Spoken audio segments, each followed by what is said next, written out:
Salut les devins, c'est Saikyo. Peut-on faire mieux que cet épisode 23 de Boruto à l'intérieur de cette même série Boruto? C'est la question que je me pose et que je vous pose aujourd'hui. J'ai l'impression qu'on peut pas faire grand chose de mieux, surtout du point de vue de l'intensité émotionnelle qui nous a été proposée. Cette force de cet épisode-là n'est pas nouvelle, parce qu'on l'a depuis tout le début de l'arc Naruto Gaiden. Et vraiment, c'était une super bonne idée de la part de je ne sais qui de vouloir adapter cet arc Naruto Gaiden qui en manga est nettement plus lié à la série Naruto Shippuden. D'ailleurs, ça s'appelle pas Boruto, ça s'appelle bien Naruto Gaiden en version manga papier comme on dit.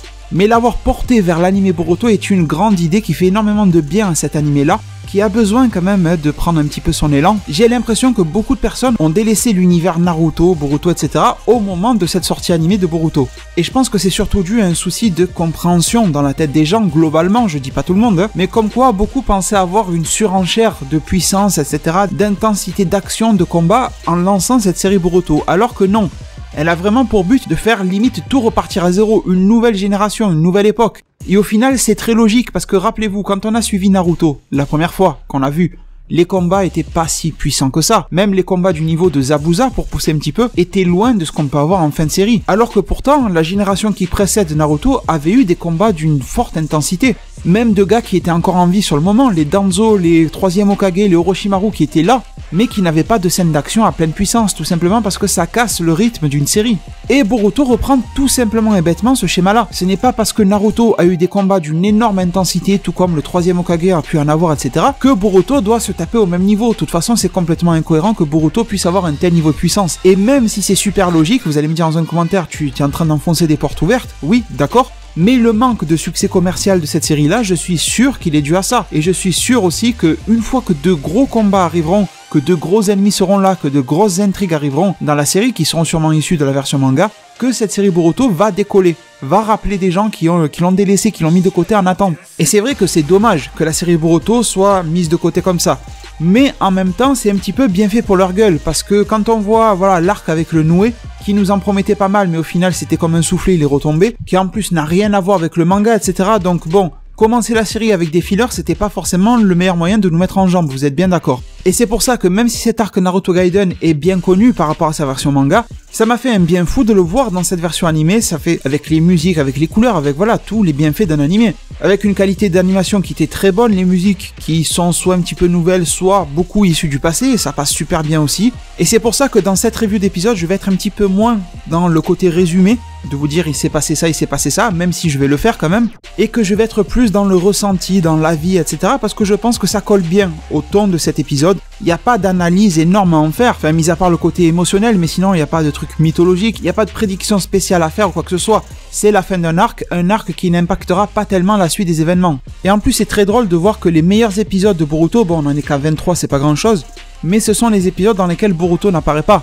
C'est un petit peu bizarre, presque dommage, mais bon, ça fait du bien aussi de voir qu'une série peut s'en sortir avec d'autres personnages qui ne sont pas les héros de la série elle-même. Et au final, cet épisode-là était la conclusion parfaite, celle que l'on attendait si l'on avait lu le manga, quoique j'ai trouvé que certains passages étaient plus forts, plus appuyés dans la version manga, alors qu'ici l'animé a simplement voulu faire son travail d'animé et peut-être parfois rajouter quelques transitions, faire durer légèrement plus quelques petits passages, c'est-à-dire 1 ou 2 minutes de plus, mais qui font que l'intensité du manga n'était pas forcément retranscrite à 100%.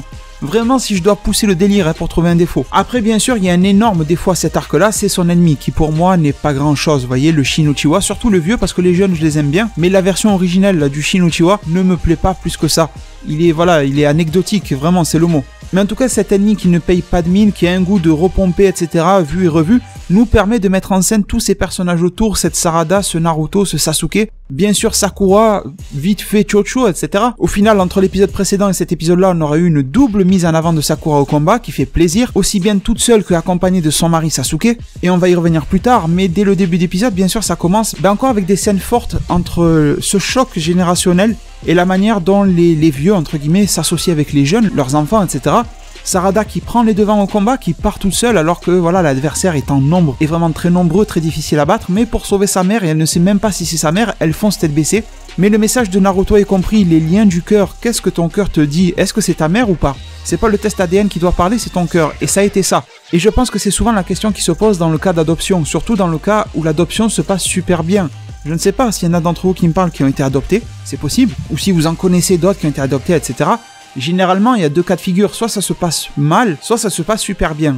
Je veux dire le relationnel parent-enfant, vous voyez. Et moi je vais parler uniquement du cas où ça se passe bien, comme avec Sakura et Sasuke, même si Sasuke n'est pas là, mais avec Sakura ça se passe super bien, etc. Au final quand Sasuke arrive, ça se passe bien, on va dire dans l'ensemble.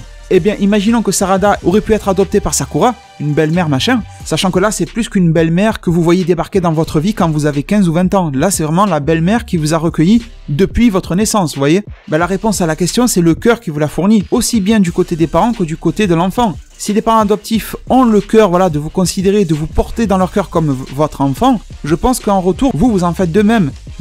Et pourtant je n'ai pas connu une situation d'adoption, mais je me doute que à cette place-là, bien sûr que j'aimerais en savoir plus sur mes origines, savoir qui sont mes parents, peut-être même les rencontrer, ou même sûrement. Mais forcément qu'après, même si tes parents génétiques, c'est d'autres personnes, ceux qui t'ont élevé, c'est quand même tes parents, du moment où ça s'est bien passé avec eux surtout.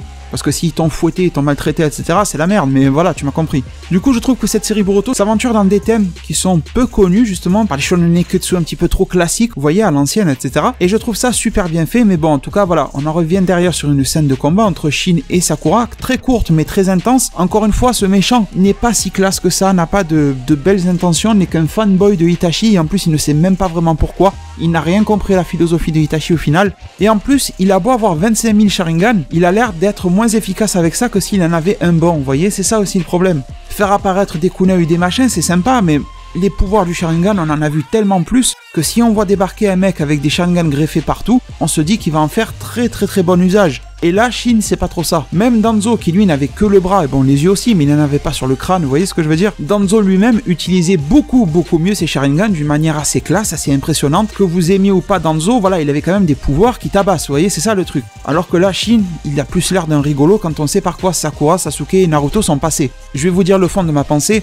j'adore Sakura, et elle est extrêmement forte, mais je pense qu'un excellent utilisateur de Sharingan, et surtout si ce mec-là a des tas de Sharingan greffés, il devrait pas avoir trop de mal à se faire Sakura. Peut-être au début un petit moment de galère parce qu'elle a sa puissance, etc., sa force de frappe et tout, mais les yeux sont là et voilà. C'est un petit peu comme les Saiyans dans Dragon Ball, ils ont une espèce de supériorité génétique et les Uchiwa c'est un petit peu pareil en quelque sorte. Même s'il y a d'autres clans surpuissants aussi, mais cette supériorité des yeux n'est quand même pas négligeable. Et bon, derrière, beaucoup d'émotions, parce que ce combat part un petit peu dans tous les sens. Sakura, des scènes de mini-sacrifice, enfin de scènes de protection.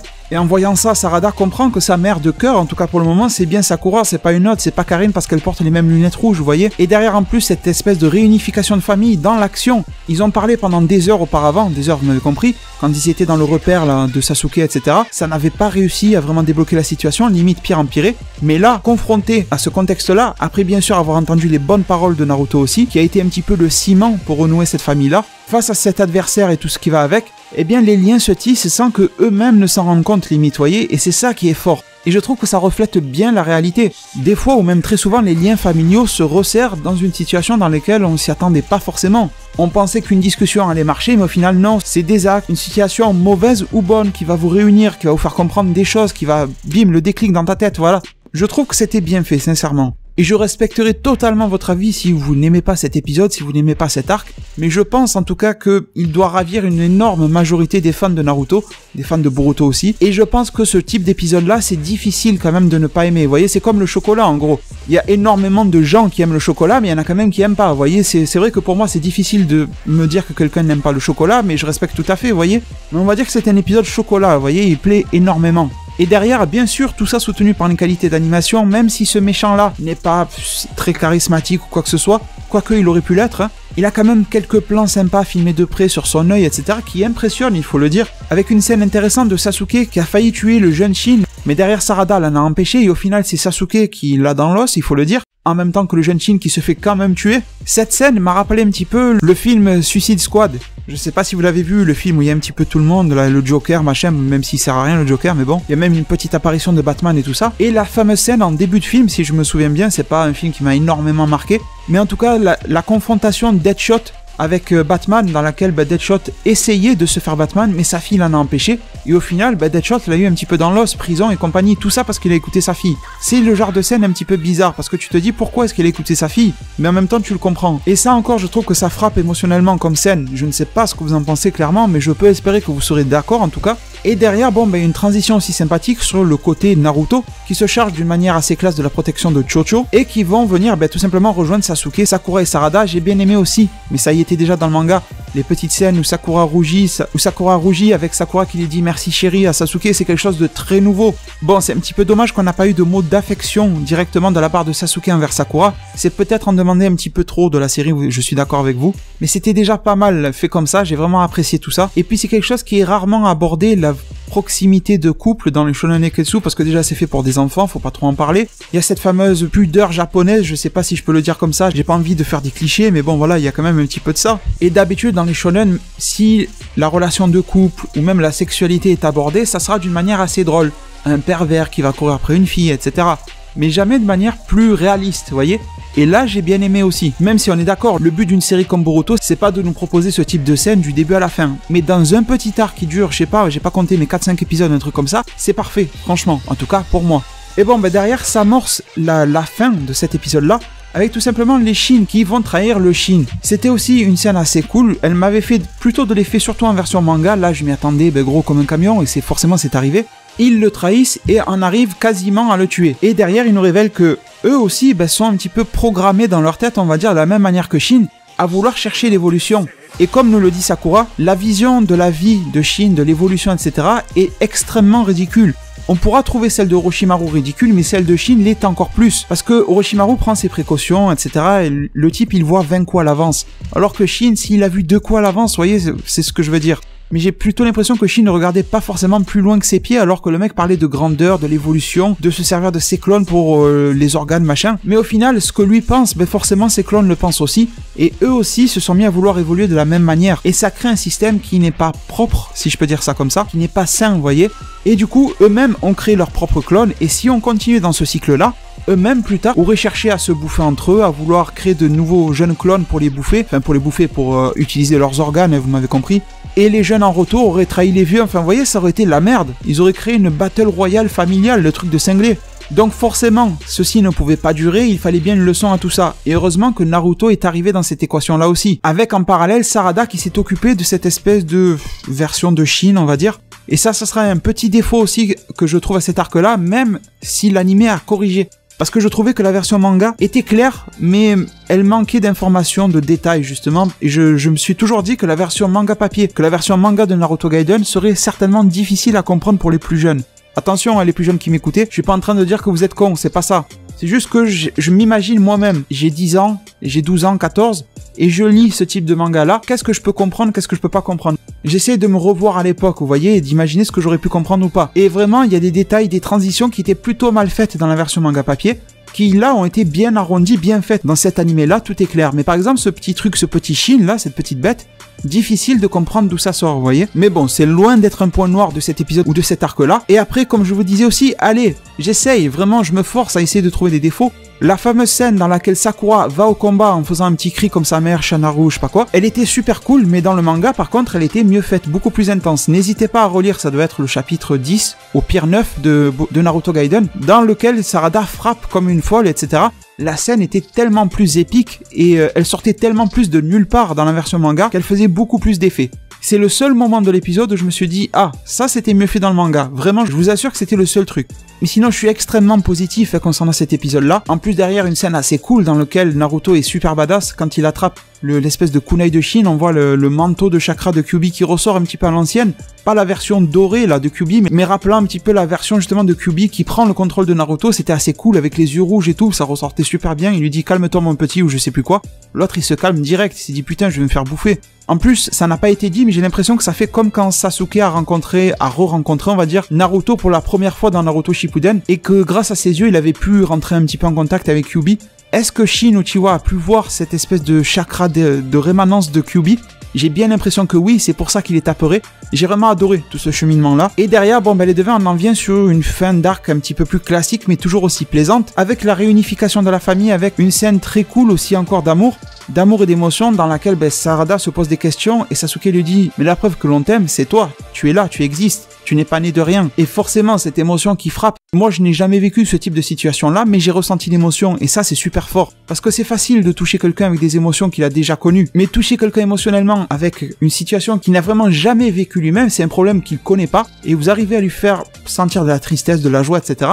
C'est super fort, vraiment. Du coup, je félicite vraiment ce scénario-là. Mes félicitations ne valent rien, je le sais, mais en tout cas, je le fais. Et derrière, vous en apprenez un peu plus aussi sur ce que deviennent ces Shin qui vont à l'orphelinat de Konoha, dirigé par Kabuto. Il a dit, vous pouvez avoir confiance en moi, etc. Ça m'a fait rire parce qu'avec sa tête un petit peu de fou, j'aurais du mal à lui faire confiance, mais on sait que maintenant, Kabuto est super tranquille, super calme. Et bon, l'épisode se conclut sur différents éléments assez sympas. L'intrigue autour de Chocho avec le shoji qui est maigre, assez drôle aussi. Une phase d'humour bien conçue, un running gag de cet arc-là qui était plutôt bien millimétré, je trouve. Bien sûr aussi du côté de la mise en scène et du scénario, on a une scène très importante pour mettre les choses au clair pour de bon avec Karine qui dit qu'elle n'est pas la mère de Sarada. Il fallait quand même que ça soit dit, même si on l'avait compris depuis longtemps. Il fallait implémenter cette scène-là. Il y a un petit truc qui m'a fait un petit peu tilter quand Karine a dit « Ouais, tu sais, il y a quand même des tas de manières d'aimer quelqu'un. » Je ne sais pas si Karine cache quelque chose, pas sur Sarada, mais est-ce qu'elle cache quelque chose quand même? Ou est-ce qu'il y a quand même ce regret dans son cœur de ne pas avoir pu être avec Sasuke et qu'elle essaye de le cacher parce qu'elle veut juste qu'il soit heureux et qu'elle se rend compte que la vie n'est pas faite pour qu'ils soient ensemble,